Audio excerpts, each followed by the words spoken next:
Alex Mercer, a sharp, street-smart former military intelligence analyst in his early 30s, resourceful, quick-witted, and haunted by a past mission that went wrong. He now works as an independent security consultant in present-day Los Angeles. The Terminator, a T-800 Model 101, a Cyberdyne Systems Series 800 infiltration unit sent from the future, appears as a powerfully built man with steel-gray eyes and an emotionless face. Every movement is calculated. Every decision is binary.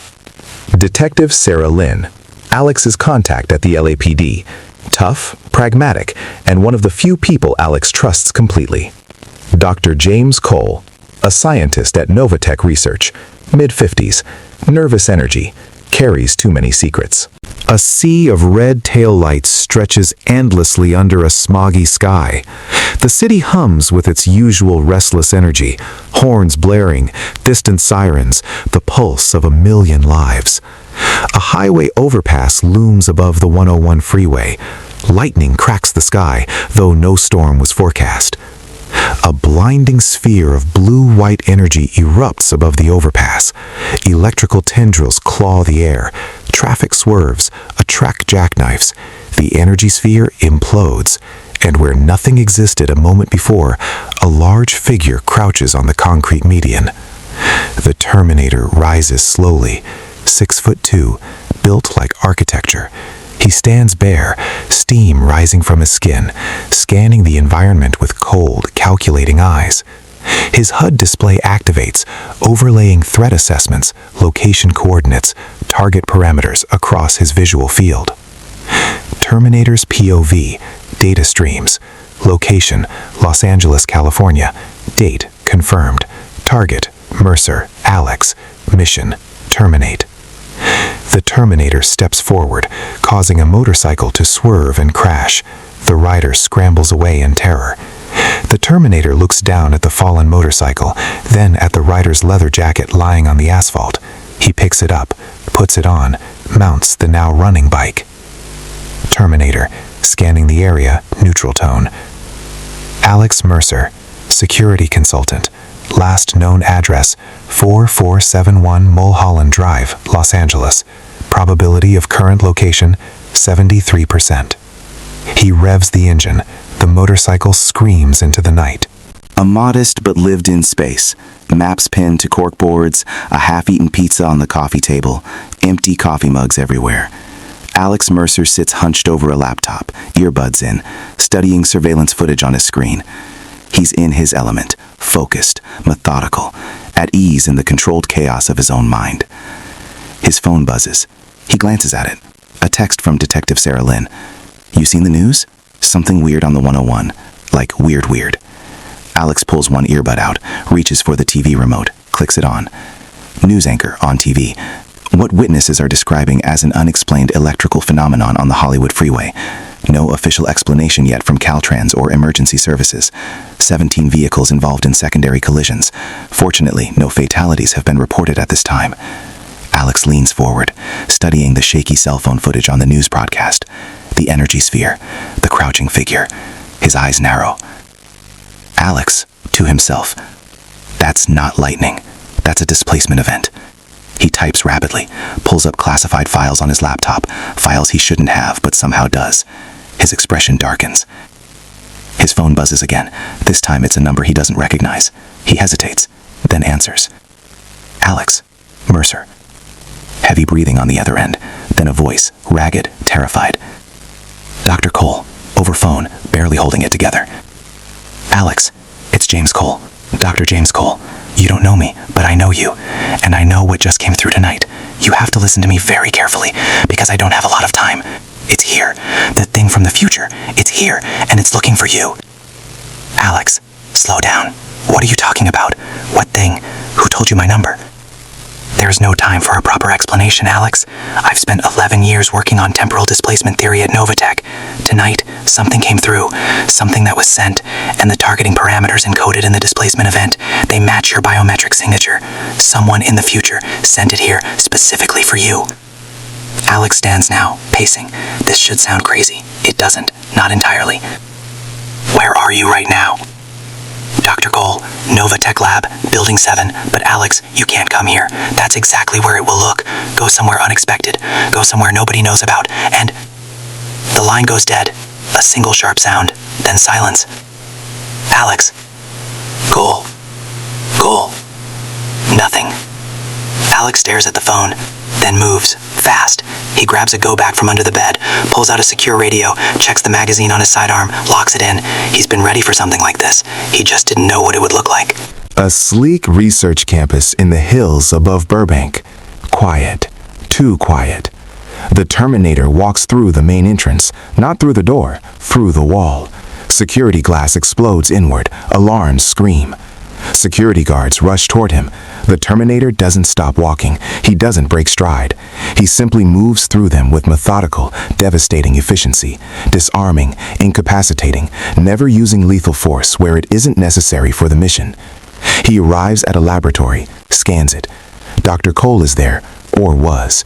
The room is empty except for a spilled cup of coffee and an open laptop. The Terminator approaches the laptop, reads the last active file. Terminator's POV reading.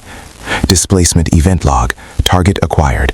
Mercer, Alex. Biometric match. Initiating secondary contact protocol. Terminator, reading the screen. Calculating.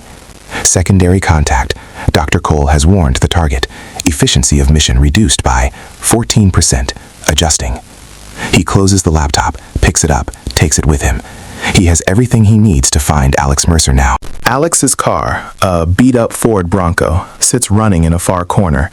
Alex is inside, back seat, door cracked, talking into a burner phone. Detective Sarah Lynn stands outside, arms crossed, not happy. Alex, it's 2 a.m. and you're telling me someone is hunting you from the future. You know how that sounds, right? I know exactly how it sounds. It sounds like the thing that landed on the 101 tonight, dislocated 17 cars, walked away without a scratch, and then apparently walked through the wall of a research facility like it was made of paper. Does that sound more believable? Our forensics team is still trying to figure out what punched through that wall. They keep saying the impact geometry doesn't match any known tool or vehicle. Whatever it was precise, controlled. It's a machine, Sarah. A very, very advanced machine that looks human. And it came here specifically for me. Cole told me before the line dropped. Cole. James Cole from Novatech? We've been trying to reach him. He's not responding. I don't think he ran. I think he got out just in time. He's a smart guy. He's been theorizing about this for over a decade. If anyone knows how to stay off the radar tonight, it's him. But right now, we need to focus on the machine. What do we know about its capabilities?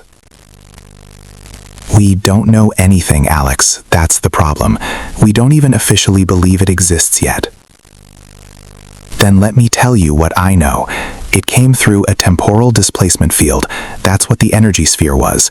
It arrived without any equipment except itself, which means it is the weapon. It has a target, me, and it will not stop. It won't get tired, it won't negotiate, it won't be distracted. Why you? What do you do in the future that's so important that someone sends a machine back in time to stop you? Alex is quiet for a moment. He looks out through the grimy garage windows. I don't know yet, but I'm planning on finding out and surviving long enough to do whatever it is. Headlights sweep across the garage entrance. They both tense. A regular car passes. They exhale. Okay, what's the plan? I need 3 things. First, a location off the grid where I can set up a defensible position. Second, any footage you can pull from traffic cameras near the 101 incident. I want to track where it went after the freeway. And third, he pulls out a folded piece of paper from his jacket, slides it to her.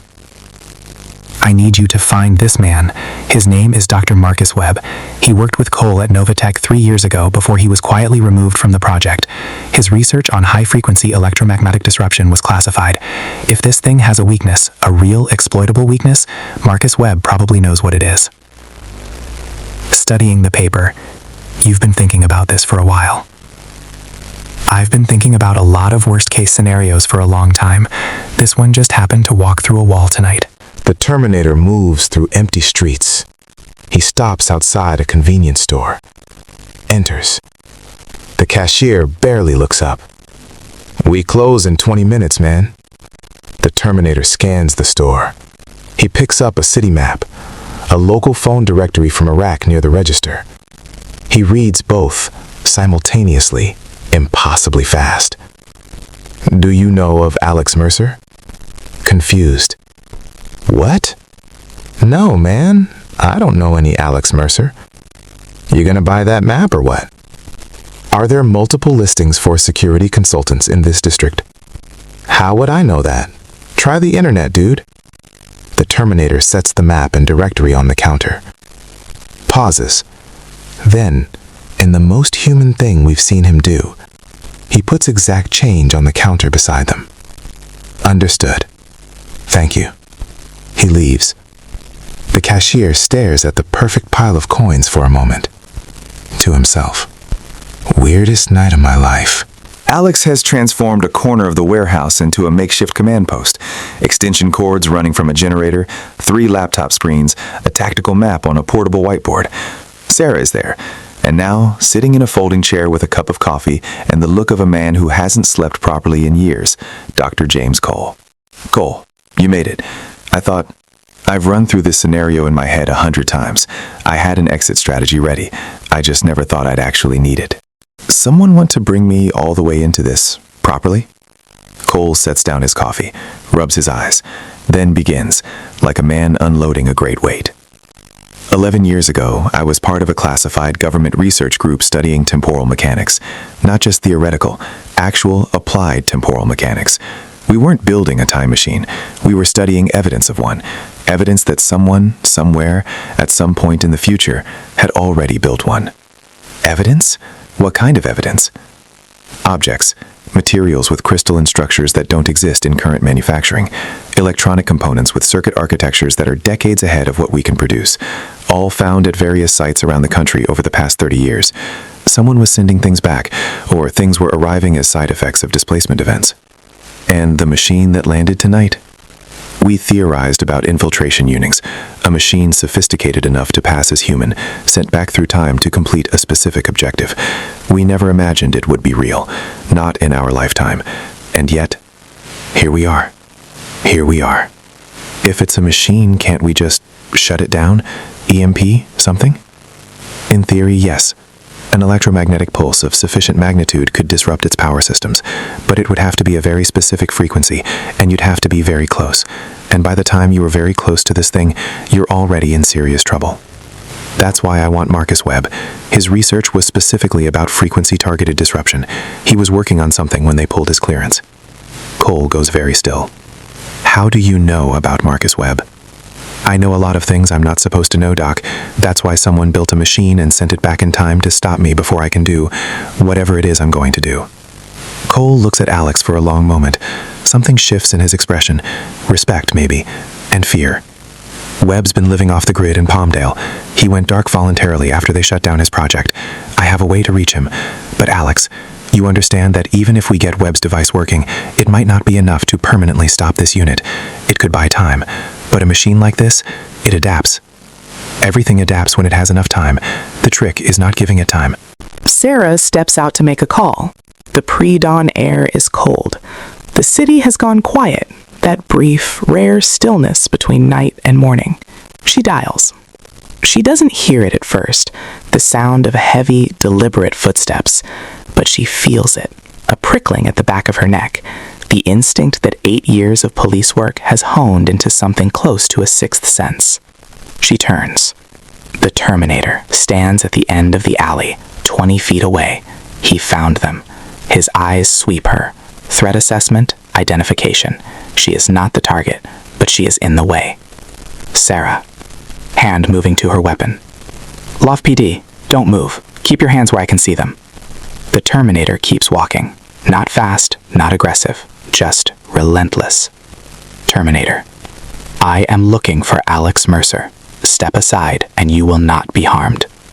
Sarah. I said stop. Last warning. He doesn't stop. She draws and fires. 2 shots, center mass. The Terminator staggers, not from pain, but from the physical impact. He looks down at the entry points, looks back up at her. Unnecessary. He reaches out, not to hurt her, but to remove her from his path. A firm, controlled movement that sends her sprawling to the side, her weapon skidding away. She hits the wall, stunned but unbroken. He walks past her, to the warehouse door. Inside, Alex has heard the shots. He's already moving, not away, but toward the sound. He throws open the side door just as the Terminator reaches the main entrance. For the first time, they see each other. Alex and the Terminator, 10 feet apart, both still. The entire world seems to contract around this moment. Alex takes in the figure before him, the impossible stillness, the inhuman precision of every micro-movement, the eyes that aren't quite right, too steady, too focused, too much processing happening behind them. Almost quiet. Cole wasn't exaggerating. Terminator. Alex Mercer. Identification confirmed. You are to be terminated. You know, most people lead with hello. I am not most people. No, I can see that. Can I ask you something before this goes any further? The Terminator pauses, processing, a human adversary attempting to delay or reason, noted, cataloged, anticipated, and yet there is something in the question that warrants a fraction of a second's response. Ask, who sent you? That information is not relevant to your situation. It's relevant to mine. See, the way I figure it, someone in the future decided that I need to not exist, which means whatever I'm going to do hasn't happened yet. You're not here because I did something. You're here to stop me from doing something. Is that right? The Terminator tilts his head, a minimal gesture, almost curious. Your line of reasoning is not incorrect. So whatever I'm going to do, in your timeline, in your future, it matters enough that someone built you, programmed you, and fired you back through time specifically for me. You understand what that means? It means the mission is high priority. It means I win. Whatever the fight is, in your future, I was winning. Winning enough that someone panicked and sent you. That's not nothing. That's actually kind of encouraging. The Terminator stares at him. Something almost imperceptible moves through those cold eyes. Not admiration, not hesitation, but a recalculation. Your psychological assessment of the situation does not change the mission parameters. No, but it does remind me why I'm not running.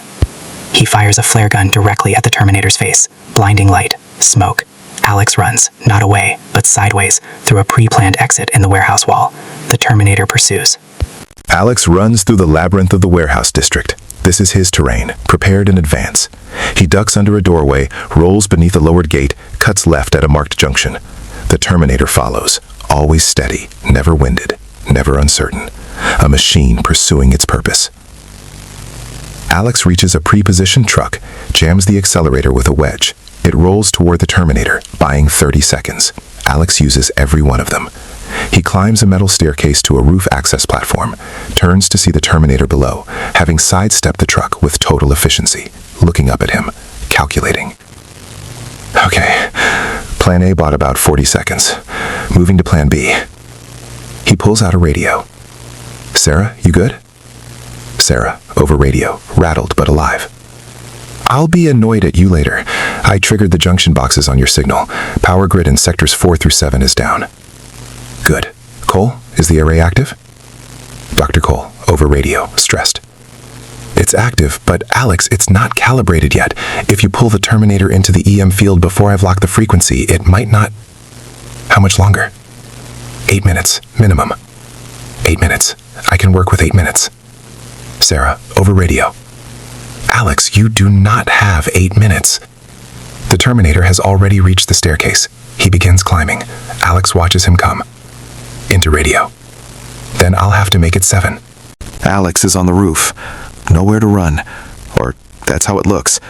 The city spreads below them in every direction, a bruised purple sky in the east. Dawn is coming.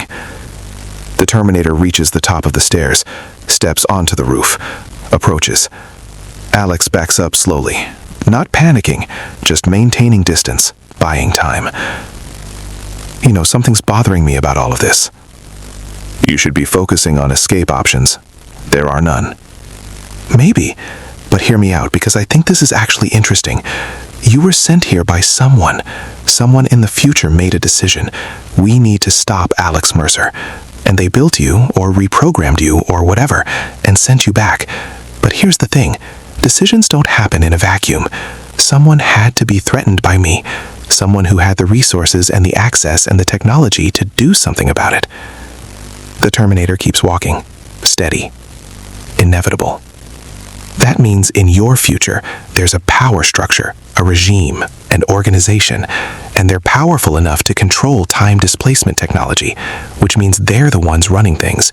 Which means, if you think about it, you're not here protecting humanity. You're here protecting the people who already won.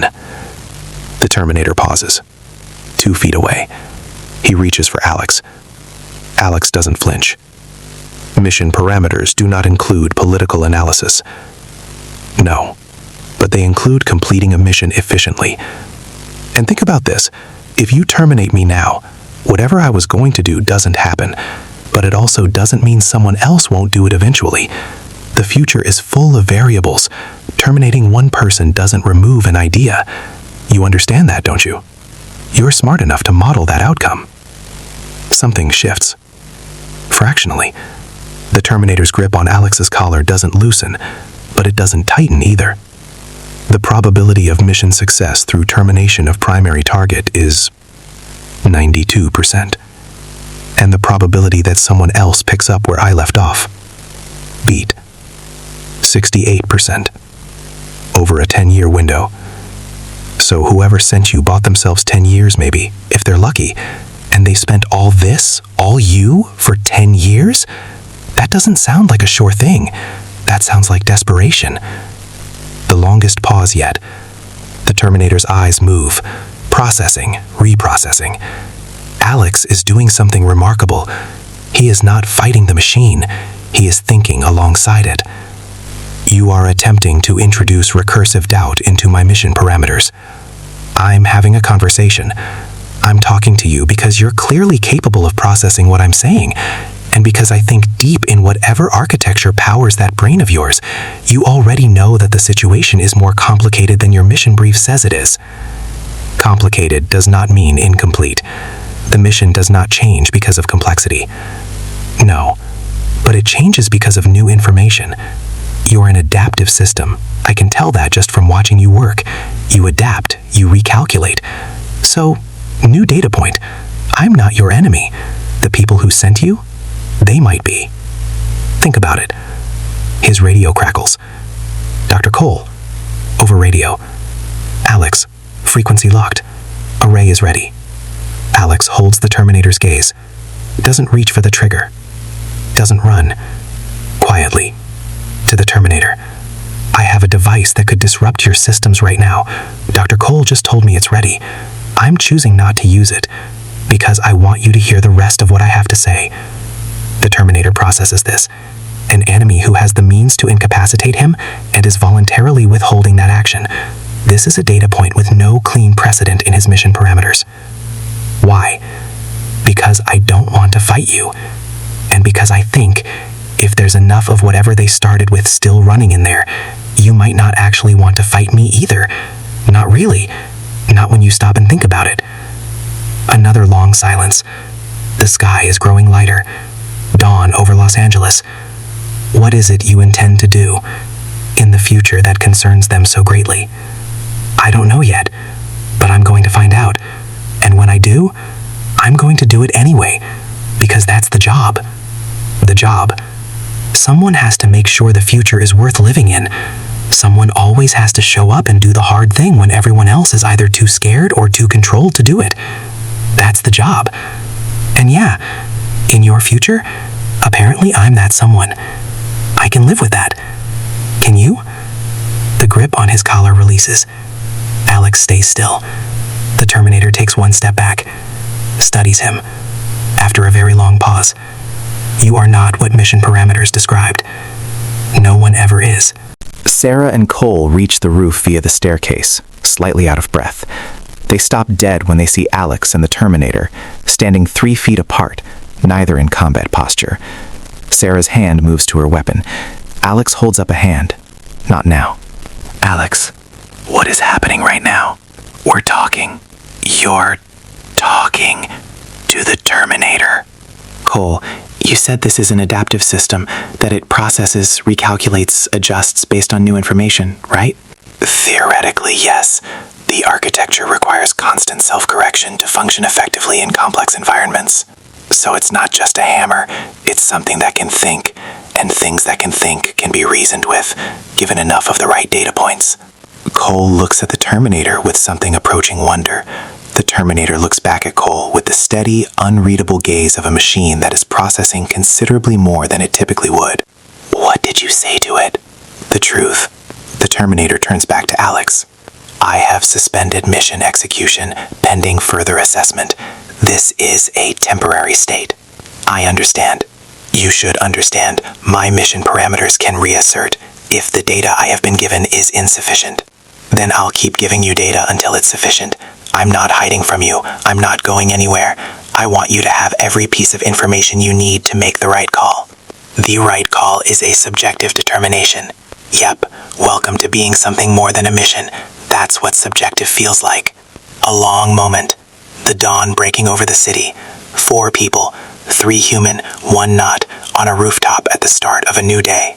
So, what happens now?